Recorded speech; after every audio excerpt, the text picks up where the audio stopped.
Iya, Assalamualaikum warahmatullahi wabarakatuh. Perkenalkan, nama saya Faisal Muhammad, mahasiswa pendidikan matematika semester 3. Ya, kali ini saya akan menjelaskan mengenai materi bangun ruang dan juga sifat-sifatnya. Ya, eh, jadi bangun ruang di sini dibedakan menjadi dua. Ada bangun ruang sisi datar dan juga ada bangun ruang sisi lengkung. Nah, pada sisi datar itu dibagi atas dua, yaitu prisma, yang kedua itu limas. Sedangkan pada sisi lengkung itu dibagi pada tiga, yaitu ada tabung, kerucut, dan juga bola. Nah, mungkin untuk lebih jelasnya bisa dilihat pada peta konsep ini, peta konsep yang telah saya sajikan ini. Mungkin teman-teman bisa melihatnya. Ya, jadi saya langsung saja ke sifat-sifat bangun ruang ya. Nah, sifat-sifat bangun ruang itu yang pertama dia memiliki wajah atau sisi permukaan yang memiliki tepi atau rusuk dalam atau tempat bertemunya sisi dengan sisi lainnya. Yang berikutnya itu memiliki sudut dan yang terakhir itu memiliki volume. Nah, jadi kita masuk saja ke contoh soal ya teman-teman.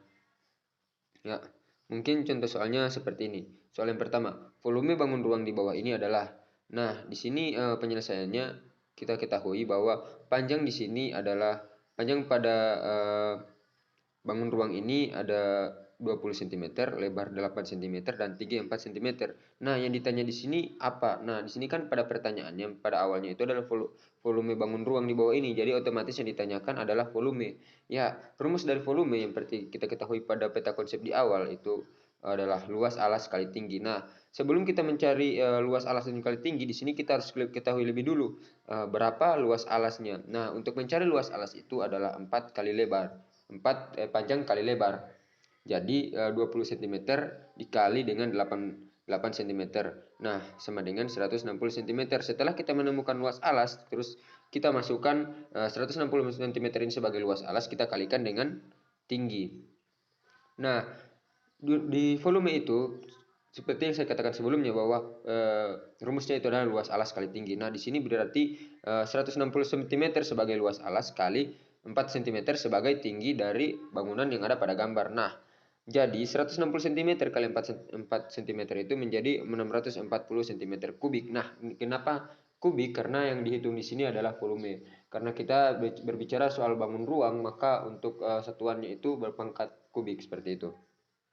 Ya, jadi kita lanjut ke soal yang kedua. Tadi kita membahas tentang volume bangun ruang pada sisi datar ya.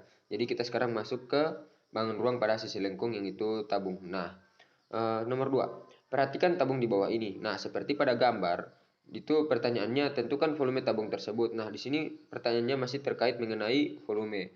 Nah, untuk di awal kita ketahui kan tingginya itu 25 cm, sedangkan diameter itu 20 cm, jari-jari 10 cm. Nah, kenapa 10 cm? Karena jari-jari itu adalah setengah dari diameter tabung seperti itu. Nah, di sini pi kita menggunakan 3,14. Yang ditanya itu adalah volume. Nah, kita langsung masuk ke penyelesaiannya. Jadi rumus dari volume pada tabung itu adalah pi R pangkat 2T. Pi kali R pangkat 2 kali T. Jadi karena kita gunakan ini, kita langsung substitusi ya pada rumusnya.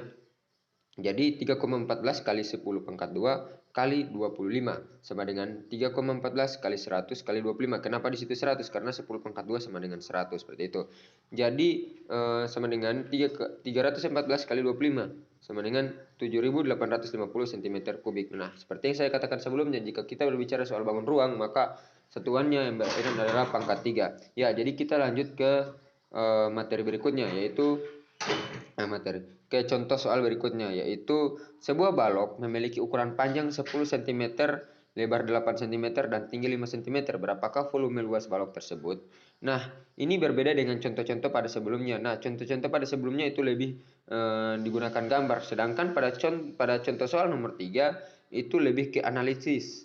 Analisis bagi peserta didik. Nah, jadi di sini seperti yang ada pada soal itu diketahui panjangnya itu sama dengan 10 cm, lebar sama dengan 8 cm, dan tinggi sama dengan 5 cm. Nah, yang ditanya itu adalah volume dan juga luas permukaan.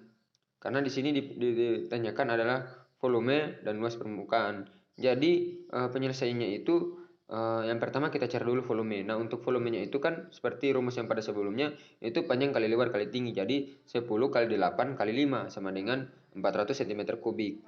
Nah, Terus kita cari yang kedua, luas permukaan. Nah, luas permukaan itu kita dapat dari mana sih? Nah, itu kan ada rumusnya yang seperti saya perlihatkan pada volume tadi.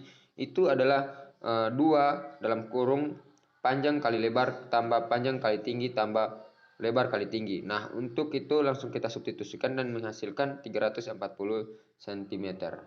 Ya, mungkin sekian eh, pembahasan mengenai materi bangun ruang dan juga sifat-sifatnya sekaligus contoh soal. Mudah-mudahan dari penjelasan saya teman-teman bisa mengerti dengan apa yang telah saya jelaskan. Ya, lebih dan kurangnya saya mohon maaf. Wabillahi taufiq wal hidayah. Wassalamualaikum warahmatullahi wabarakatuh.